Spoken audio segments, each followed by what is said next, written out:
बिस्मिल्लाहिर्रहमानिर्रहीम। अस्सलाम वालेकुम सामीन, अज़ीज़ तालबात, उम्मीद है आप सब खैरियत से होंगे, ठीक ठाक होंगे। पेपर प्रेजेंटेशन बहुत अहम है और उर्दू के हवाले से तो ख़ास तौर पे लिखाई और प्रेजेंटेशन बहुत खूबसूरत होनी चाहिए। आपके सामने इंटरमीडिएट पार्ट 1 का पेपर है उर्दू का, लेकिन सवाल तो मुख्तलिफ होंगे 9-10 लेवल पे, लेकिन तरीका अटैम्प्ट करने का यही होना चाहिए। इंशाई तर्ज देखें, ब्लैक मार्कर इस्तेमाल करने की इजाज़त है, उसको डबल लाइन किया हुआ है। फिर हिस्सा मेंशन करें क्या है, सवाल नंबर मेंशन करें, सवाल पूरा लिखना ज़रूरी नहीं है। फिर उसके बाद आप इसको करते चले, नज़्म का उन्वान, शायर का नाम, जी आपने नुमाया करके लिखना है हमेशा। इसके बाद देखा एक लाइन छोड़ी हुई है, और चूँकि इंटरमीडिएट का यहाँ पे मफ़हूम की हेडिंग है, जबकि 9th 10th लेवल पर मफ़हूम की हेडिंग भी नहीं देते, सिर्फ तशरीह की हेडिंग देते हैं। नीचे ज़रूरी हिदायत है, पास करके आप पढ़ लें कि कैसे कैसे हमने अटैम्प्ट करना है। मैं चूँकि चंद मिनट में आपको बताना चाहती हूँ, छोटी सी वीडियो है ताकि आप लोग फटाफट देख सकें। फिर उसके बाद देखिए हिस्सा गज़ल मेंशन करें, डबल लाइन उसके साथ भी करें, और फिर अगर जुज़ अलिफ़ है या बे है वो मेंशन करें। शेर नुमाया करके लिख के शायर का नाम नुमाया लिखें और नीचे तशरीह लिख दें। फिर इसके बाद हिस्सा दवम आ जाएगा अगर, तो वहाँ पे भी सवाल नंबर कौन सा है, तीसरा है, चौथा है, जो भी आपने अटैम्प्ट करना है वो ज़रूर आपने मेंशन करना है, जो कि क्वेश्चन पेपर के ऊपर है। और इक़्तिबासात की तशरीह, ये भी पूरा लिखने की ज़रूरत नहीं है, सिर्फ इतना भी लिख सकते हैं, इक़्तिबासात की तशरीह। फिर हिस्सा अलिफ़ मेंशन करें और थोड़ा सा वो लिख के डैश डैश डाल के एंडिंग पैराग्राफ, सबक का उन्वान, मुसन्निफ़ का नाम।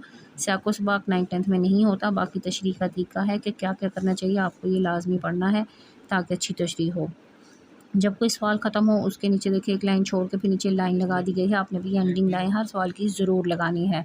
उसके बाद जो आप सवाल हल करने लगे उसका नंबर ज़रूर दें, डबल लाइन किया है, निसाबी सबक का खुलासा, उसकी हेडिंग नुमाया करके मुसन्निफ़ का नाम लिखें और फिर खुलासा लिखना शुरू कर दें। फिर इसके बाद ख़त्म हो गया जहाँ पे, वहाँ पे एंडिंग लाइन लाजमी है, एक लाइन ऊपर छोड़ी जाए, एक लाइन नीचे एंडिंग लाइन से। फिर उसके बाद अगला सवाल मेंशन करें ज़रूर, नुमाया करके आपने लिखना है। नज़्म का खुलासा आता है, 9th में भी आता है, आपने वो ज़रूर मेंशन करना है। और फिर नज़्म का उन्वान और शायर का नाम, ये भी लिखना लाजमी है। फिर नीचे हेडिंग दें खुलासा की, और फिर ये ज़रूरी हदायत लिखी गई हैं कि खुलासा कैसे लिखना है आपने, वो सब आप पढ़ लीजिए। इसके बाद आ जाता है सवाल नंबर 6, इम्तिहानी तैयारी के मौजू पर दो दोस्तों के दरमियान मुकालमा तहरीर करें या कॉलेज के जलसा तकसीम इनामात की रुदात लिखें।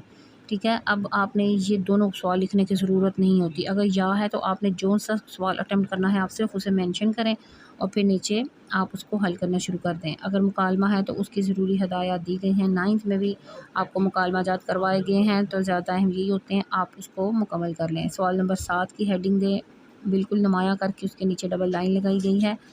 फिर फ़ीस माफ़ी की दरख्वास्त बनाम प्रिंसिपल तहरीर करें, सवाल लिखा गया है।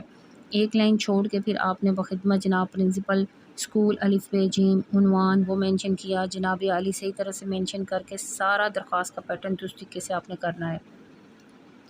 इसके बाद आप यहाँ पे देखेंगे कि आपको मुख्तलिफ़ तरीका हर सवाल का अटैम्प्ट करने का, उसके हिदायत दी गई हैं ज़रूरी, उसको ज़रूर आप फॉलो करें कि क्या क्या होना चाहिए और क्या कैसे हमने अपनी दरख्वास्त लिखनी है। तारीख़ का एक नंबर होता है पूरा, उसे आप अच्छे तरीके से लिखें। यहाँ पे 1 जून लिखा गया है, लेकिन आपने यकम लिखना है और सन 2022 है, ज़ाहिर है। अब फिर आगे चलते हैं जी, अगला सवाल में कुछ गलत और सही देकर निशानदेही भी की गई है, आप इसको ज़रूर फॉलो करें। फिर सवाल नंबर 8 मेंशन किया गया है, इबारत की तलख़ीस कीजिए। फ़र्स्ट ईयर के हवाले से, सेकंड ईयर के हवाले से ये सवाल अहम है, जबकि 9th-10th में तो नहीं आता।